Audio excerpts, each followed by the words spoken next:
Bonjour à toutes et à tous et merci de votre fidélité. Jésus est condamné par avance.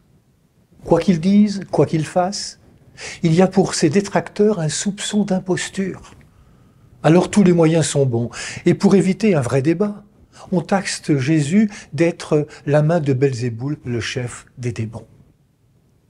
Par cette attitude, les adversaires de Jésus font l'œuvre du démon. Ils divisent, ils opposent les uns et les autres et sèment la confusion. Ils concentrent leur regard et orientent leurs paroles sur le démon et non sur celui qui cherche à le combattre. Leurs mensonges les ferment à l'identité de Jésus. Ils sont aveuglés au point de ne pas voir en Jésus que le royaume de Dieu germe et grandit. Celui qui pourrait en témoigner n'existe même plus à leurs yeux. C'est celui que Jésus a guéri. C'est le muet qui se met à parler.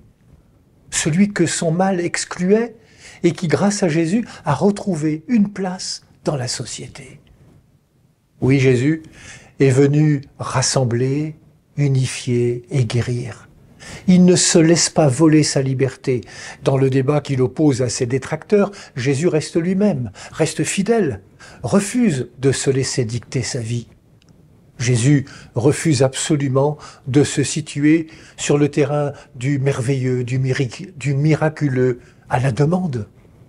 Et lorsqu'on lui demande un signe du ciel, il répond par ce seul signe qui est lui-même.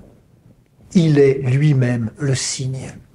Comme l'écrit saint Jean, les ténèbres n'arrêteront pas la lumière. Le meilleur moyen de ne pas donner de prise au mal, sous toutes ses formes, c'est de nous unir au Christ, vainqueur du mal et des ténèbres. C'est de devenir ses témoins et d'agir comme des signes vivants de l'amour qu'il ne cesse d'offrir. Celui qui n'est pas avec moi est contre moi. Celui qui ne rassemble pas avec moi disperse.